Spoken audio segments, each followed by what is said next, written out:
안녕하세요. 브라이언입니다. 오늘은 세상을 오해하는 이유에 대해 이야기하겠습니다. 인간의 뇌는 수백만 년간의 진화를 거쳤습니다. 우리 몸에 밴 본능은 오랫동안 수렵, 채집을 하며 생존하는 데 도움을 주었죠. 가령 육식 동물을 만났을 때 우리의 뇌는 깊이 생각하지 않고 속단하는 경우가 많았는데 그 덕분에 즉각적인 위험을 피할 수 있었던 것입니다. 이러한 인간의 본능은 지금도 남아 있습니다. 우리는 항상 남의 이야기와 자극적인 뉴스에 깊은 흥미를 느낍니다.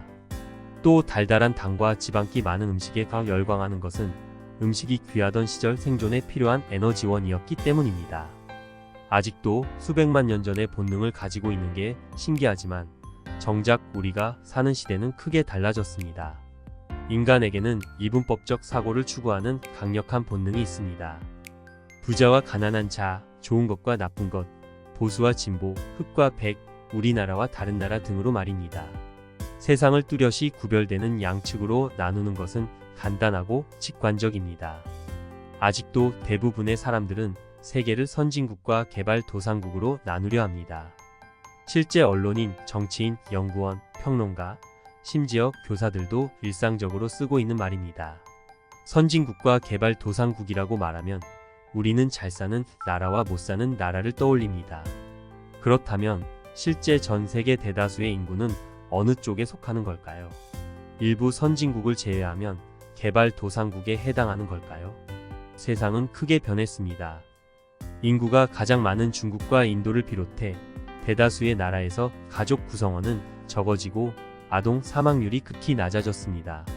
인류의 85%는 소위 선진국과 다름없는 가족 구성과 아동 사망률을 보여주고 있습니다. 오늘날에는 대다수가 선진국과 개발도상국 사이에 있는 중간에 속합니다. 더 이상 가난한 개발도상국이라는 집단은 존재하지 않는 셈이죠.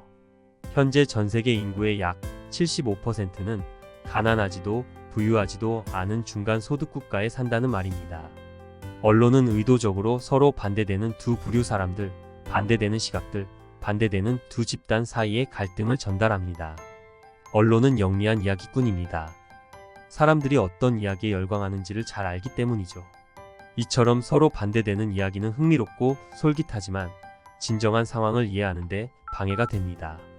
가끔은 언론의 눈과 귀를 닫아야 할 필요가 있는 이유입니다. 경기 침체가 온다. 인플레이션이 온다. 에너지 위기가 온다. 주가 폭락이 온다. 이처럼 상황이 점점 나빠진다는 말은 우리가 언론으로부터 가장 많이 듣는 이야기입니다. 인간은 좋은 것보다 나쁜 것에 더 주목하는 본능이 있습니다. 그 이유는 세 가지입니다. 하나는 과거를 잘못 기억하기 때문이고 또 하나는 언론이 사건을 선별적으로 보도하기 때문입니다. 마지막으로 상황이 나쁠 때 세상이 더 좋아질 거라고 말하면 멍청해 보이기 때문입니다. 마치 주가가 빠졌는데 바이 더 딥을 외치면 다들 손가락질하는 것처럼 말입니다.